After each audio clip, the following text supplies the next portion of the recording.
Welcome students, this is the first lecture for class 11th. Today we will discuss about basic mathematics. It means the mathematics which are used for physics. तो ये जो basic mathematics topic है, चाहे वो medical का student हो या फिर इंजीनियरिंग का स्टूडेंट हो, दोनों के लिए ये बहुत ही इंपॉर्टेंट टॉपिक होता है। फिजिक्स में मैथ्स का जहाँ जहाँ यूज होगा उन सबको आज हम लोग एक साथ डिस्कस करते हैं। तो स्टार्ट करते हैं फंक्शन से। तो फंक्शंस जो है वो क्या है? Definition: function is a rule of relationship of two variables in which one is assumed to be dependent on other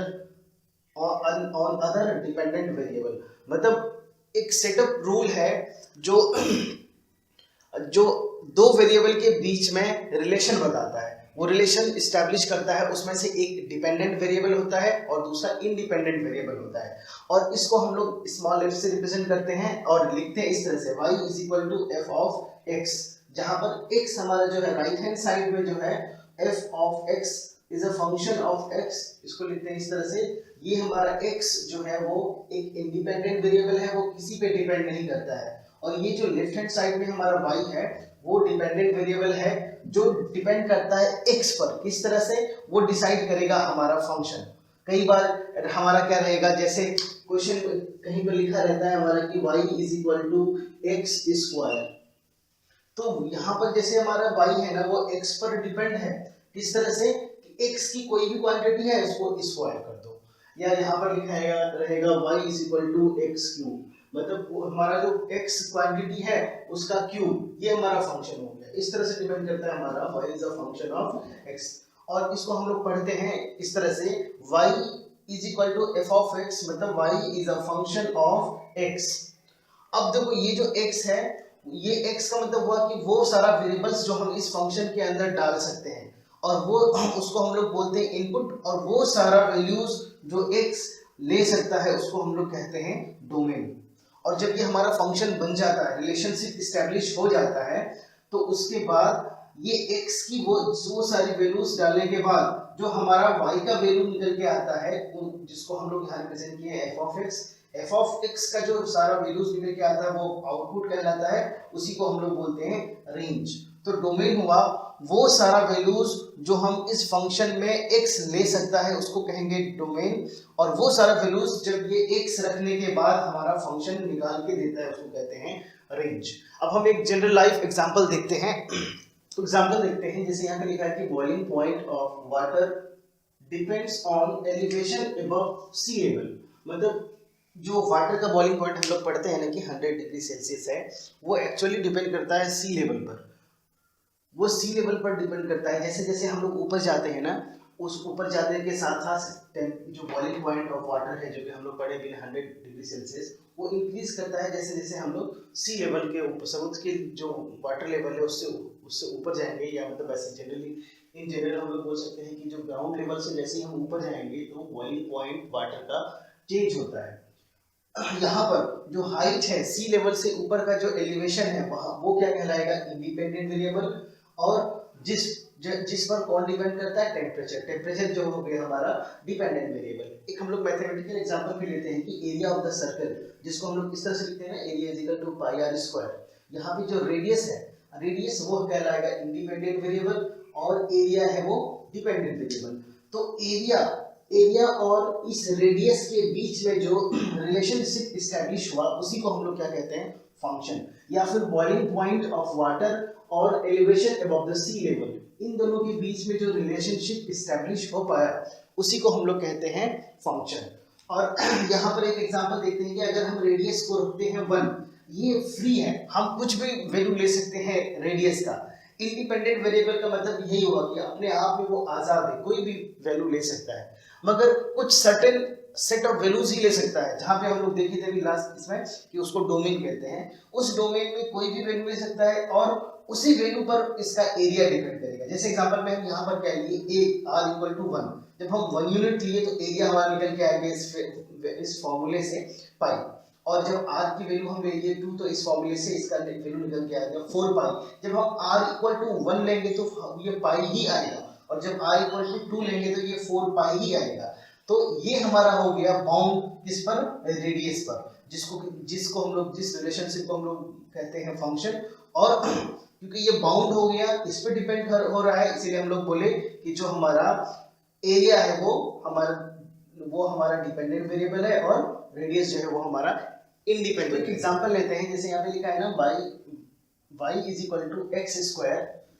अब हम लोग जनरली जो रिप्रेजेंटेशन होता है लेफ्ट हैंड साइड का जो वेरिएबल है उसको हम लोग कहते हैं डिपेंडेंट वेरिएबल, और राइट हैंड साइड का जो वेरिएबल होता है उसको बोलते हैं इंडिपेंडेंट वेरिएबल। तो यहाँ पर जैसे हम यहाँ पर लिखे हैं ना f of x is equal to x square, मतलब function x is equal to x square या फिर sin x या फिर log x, ऐसा अगर लिखा रहेगा तो इसमें जो फंक्शन है, फंक्शन इस वाले में जो फंक्शन है सिर्फ क्या है, स्क्वायर है। इस वाले में फंक्शन सिर्फ है साइन, और इस वाले में जो फंक्शन है लॉग है। जनरली हम लोग गलती क्या करते हैं कि हम लोग बोलते हैं कि इसमें जो फंक्शन है वो एक्स स्क्वायर है, इसमें फंक्शन साइन एक्स है, इसमें फंक्शन लॉग एक्स है। तो इन सारी बातों को हम लोग ध्यान में रखेंगे कि जो फंक्शन है ना, जब लिखा चला गया कि f of x is equal to x square, इसमें ये फंक्शन स्क्वायर है, साइन नहीं, सिर्फ साइन है और सिर्फ लॉग है, साइन एक्स फंक्शन नहीं है, फंक्शन लॉग है इसका x। हमने एक एग्जांपल लिया है f of x is equal to 4 into x plus 1 minus 2। इसको इवैल्यूएट करना है जब x की वैल्यू 0 हो, 1 हो या फिर b plus 1 हो। तो हम लोग देखते हैं, सबसे पहले ये वाला केस लेते हैं f ऑफ 0। x की जगह पे हम यहाँ पर क्या रखें, 0। तो जहां पर हमारा फंक्शन में x है वहां पर x की जगह पे क्या लिख देंगे, 0। तो यहाँ पर लिख दिए 0 plus 1 minus 2, और ये निकल के हमारा आ जाएगा 4 into 0 plus 1 minus 2, तो मतलब 4 minus 2 is equal to 2। उसी तरह से हम x की वैल्यू 1 रखते हैं दूसरे वाले केस में, तो इसका मतलब जहां पर x की वैल्यू है, x लिखा है, वहां पर हम x की जगह पर 1 रखेंगे। तो क्या हो जाएगा 4 into 1 plus 1 minus 2 is equal to 8। 1 plus 1 2 into 4, 4 into 2 minus 2 is equal to, हो गया हमारा कितना, 8 minus 2 is equal to 2। Third वाले में क्या है, अब एक नया वेरिएबल आ गया, b plus 1 देना है। b की वैल्यू कुछ भी हो सकती है, कोई दिक्कत नहीं, यहाँ मांगा है तो रखते हैं ना, b की जगह x की जगह आप यहाँ क्या लिखेंगे, b plus 1। तो जहाँ पर भी हमारा x है वहाँ पर क्या लिख देंगे, b plus 1, और यहाँ पर ऑलरेडी एक और 1 था ब्रैकेट के अंदर, तो हम लोग लिखते हैं। तो क्या हो जाएगा 4 into b plus 2 minus 2। अब इसको थोड़ा सा और सॉल्व कर लेते हैं। 4b plus 8 minus 2, तो हो गया हमारा 4b plus 6, ये आंसर हो गया। तो फंक्शंस का जो बेसिक क्वेश्चंस है, इस तरह से हम लोग इन सबको डील कर सकते हैं, ठीक है ना। इसके बाद का जो टॉपिक है अलजेब्रा, अलजेब्रा में भी जो नॉलेज है, बेसिक नॉलेज जो होता है वो हमारे लिए बहुत हेल्पफुल होता है। इसमें बहुत सारा टॉपिक हम लोग क्लास 9th में पढ़ चुके हैं, फिर भी हम लोग यहाँ पे थोड़ा बहुत उसका जो फॉर्मूलाज है कैसे निकालते हैं उन सब के बारे में डिस्कस कर लेंगे। तो पहला टॉपिक है अलजेब्रा में क्वाड्रेटिक इक्वेशन। तो क्वाड्रेटिक इक्वेशन को हम लोग इस तरह से लिखते हैं, x square plus b x plus c, मतलब हाईएस्ट पावर होना चाहिए इसमें 2। तो इस तरह से लिखे, मगर क्या है कि ये क्वाड्रेटिक इक्वेशन होने के लिए जो कोएफिशिएंट्स है ए बी सी इन सब पर डिपेंड करता है। तो क्वाड्रेटिक इक्वेशन, इसके लिए हम लोग इसको ना चार अलग अलग कैटेगरीज में कैटेगराइज कर लिए हैं। तो देखते हैं एक एक करके। अगर हमारा इसमें ए नॉन जीरो हुआ तभी ये क्वाड्रेटिक इक्वेशन कहलाएगा, और जब क्वाड्रेटिक इक्वेशन होगा तो हमारा दो रूट्स होगा, उसमें से वो रूट्स जो है वो रियल भी हो सकता है और इमेजिनरी भी हो सकता है। तो यही वो कंडीशन है जो बनाता है इसको क्वाड्रेटिक इक्वेशन। क्वाड्रेटिक इक्वेशन होने का कंडीशन है हमारा क्या, कि a should not be equal to 0।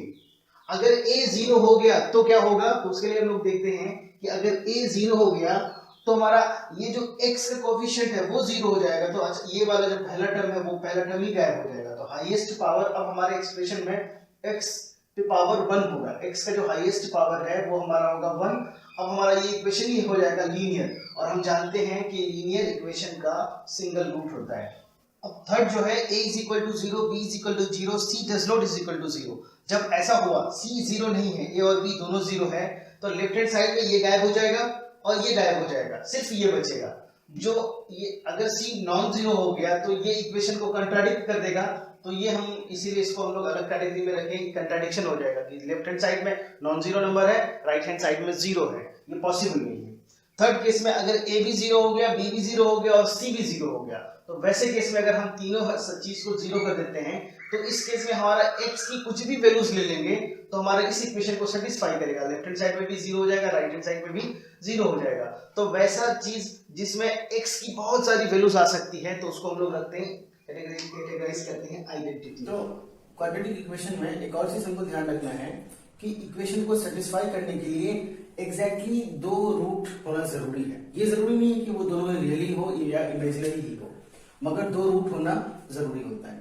अब शॉर्ट में हम लोग क्वाड्रेटिक इक्वेशन का जो रूट्स होता है उसको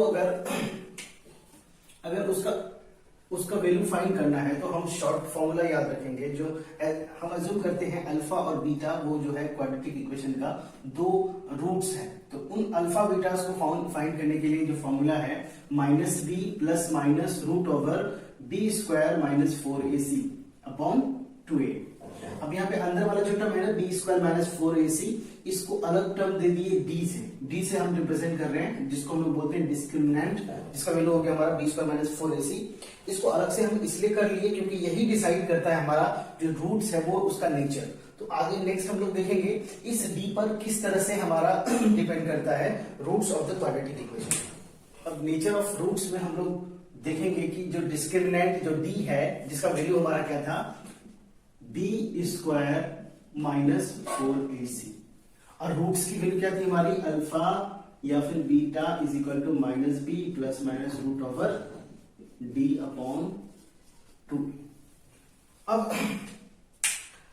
सबसे पहले इसको हम दो कैटेगरी में देखते हैं, अगर डी 0 के बराबर ना हो या फिर डी इज इक्वल टू 0। जब डी इज इक्वल टू 0 हो जाएगा तो ये पोर्शन जो है ये पोर्शन हमारा 0 हो गया। जब ये पोर्शन 0 हो गया तो सिर्फ हमारे पास बचेगा ये वाला माइनस बी और नीचे डिनोमिनेटर में 2a। तो इसीलिए जो है अब प्लस माइनस का मतलब क्या होगा कि एक बार प्लस वाला केस लेना था, एक बार माइनस वाला केस लेना था, ये तो अब रहा नहीं कंडीशन। तो इसीलिए दोनों जो रूट्स हैं इसका दो रूट्स होंगे लेकिन दोनों रूट्स इक्वल होंगे और वो alpha is equal to beta होगा और दोनों रूट्स किसके बराबर होगा minus of B upon 2a। मतलब जो कोफिशिएंट b है और कोफिशिएंट 2a है इन्हीं दोनों पर ये डिपेंड करेगा। अब जब d 0 के बराबर नहीं होगा तो उस केस में क्या होगा, जो रूट्स है वो दोनों इक्वल नहीं होंगे। अब इक्वल नहीं होंगे, अब अगर ये d जो डिस्क्रिमिनेंट है क्योंकि ये स्क्वायर रूट के अंदर में है, अगर स्क्वायर रूट के अंदर में है अगर ये पॉजिटिव रहा तो वो एक रेशनल नंबर बनेगा। तो इसलिए ये एक अलग केस बन गया हमारा, अगर एबीसी रियल नंबर है और डी जो है उससे 0 से बड़ा है तो उस केस में रूट्स जो होगा रियल होगा, और अगर एबीसी बिलोंग्स टू आर और डी लेस देन 0 होगा तो रूट्स हमारा होगा इमेजिनरी होगा, क्योंकि यहाँ पर निगेटिव नंबर होने की वजह से ही पूरा का पूरा एक्सप्रेशन हमारा इमेजिनरी हो जाएगा। अगर ये अंदर वाला टर्म पॉजिटिव रहा तो रूट्स रियल होगा, अगर नेगेटिव रहा तो रूट्स इमेजिनरी होगा। अब रियल में भी दो केस होता है, अगर हमारा एक परफेक्ट स्क्वायर बनता है डी, परफेक्ट स्क्वायर बनेगा डी तो रूट्स को हम लोग बोलेंगे रेशनल है, और अगर ये परफेक्ट स्क्वायर नहीं बनेगा तो एक रेशनल नंबर बन जाएगा, तो इसलिए ये रूट्स हमारा इमेजिनरी होगा। यहाँ पे इमेजिनरी गलती से लिखा चला गया है, रूट्स आर इरेशनल।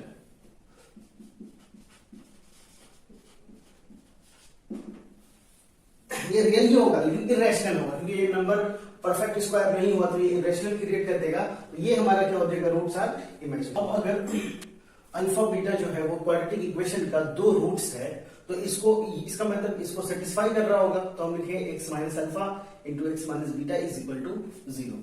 अब इसको हम सॉल्व किए तो एक बार x को इससे मल्टीप्लाई किए, एक बार माइनस अल्फा को इससे मल्टीप्लाई किए, तो हमारा एक्सप्रेशन निकल के आ गया x square minus alpha plus beta into x plus alpha into beta is equal to 0। अब यहाँ पे देखते हैं अल्फा बीटा तो हमारा रूट्स था इक्वेशन का। अब इसको लिख सकते हैं ना कि ये जो हमारा टर्म है इसकी जगह पे लिखते हैं sum of roots into x plus ये दोनों अल्फा इंटू बीटा है तो हम लिखे प्रोडक्ट ऑफ रूट्स। यहाँ पर इसके साथ साथ ही देखते हैं कि हमारा जो क्वाड्रेटिक इक्वेशन था x square plus b x plus c is equal to 0, पूरे एक्सप्रेशन को हम ए से डिवाइड करते तो ये कैंसिल आउट हो जाएगा ए। अब बचेगा x square plus b by a into x plus c by a is equal to 0। अब दोनों ही साइड में इसको कंपेयर करेंगे तो हमारा जो ये वाला टर्म है वो बराबर हमारा इसके टर्म के बराबर हो गया, तो हम यहां से कंक्लूजन निकालें कि अल्फा प्लस बीटा जो कि सम ऑफ रूट्स है वो बराबर होता है माइनस बी बाई ए, और अल्फा इंटू बीटा जो कि प्रोडक्ट ऑफ रूट्स है वो बराबर हो गया हमारा सी बाई ए। इस एक्सप्रेशन को भी हम लोग ध्यान में रखेंगे हम। अब एक सिंपल एग्जांपल लेते हैं, 10x square minus 27x plus 5 is equal to 0। सबसे पहले हम लोग इसके डिस्क्रिमिनेंट में कमेंट करेंगे। Discriminant b is equal to b square minus 4ac होगा, तो b स्क्वायर 27 का square minus 4 into a 10 into c 5, तो ये हमारा निकल के आया 529 प्लस 529। अब यहां पर हम लोग कमेंट कर सकते हैं, प्लस निकल के आया, डिस्क्रिमिनेंट पॉजिटिव हुआ, डिस्क्रिमिनेंट पॉजिटिव हुआ, और यहां पर अगर हम गौर से देखते हैं तो ये परफेक्ट स्क्वायर है, 23 का परफेक्ट स्क्वायर है, 23 का स्क्वायर है। तो यहां से हम लोग दो चीज, यहां से जो कंक्लूजन निकाल लें, जब ये ग्रेटर देन 0 हुआ तो रूट्स हमारा क्या होगा, रियल रूट हुआ, और d ग्रेटर देन 0 है। अब जब ग्रेटर देन 0 है तो हमारा रूट्स होगा रैशनल, और रैशनल होगा और रूट्स होगा real and unequal, roots are real and unequal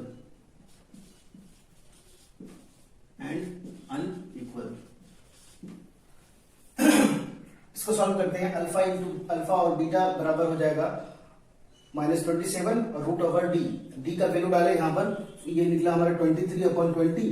अब अल्फा मतलब एक रूट हमारा प्लस, यहाँ प्लस वैल्यू लेकर निकल के आ जाएगा हमारा, दूसरा वाला वैल्यू जो रूट का है वो माइनस लेके आ जाएगा। दोनों को अलग अलग केस में निकाल लिए, +27, एक बार हम माइनस यहाँ पर लिए, एक बार हम यहाँ पे प्लस ले लिए, तो माइनस लेने के बाद हमारा निकल के आएगा +27 -23 4/20 1/5 निकल के आया, और नीचे +27 +23/20, तो ये दोनों हो गया 50/20, ये निकल के आ गया हमारा 5/2, ये हमारा निकल के आ गया। इसका मतलब अल्फा और बीटा का जो वैल्यू निकल के आ गया हमारा 1/5 और 5/2, ये दोनों ही रैशनल नंबर है और अनइक्वल वैल्यू से दो रूट्स निकल के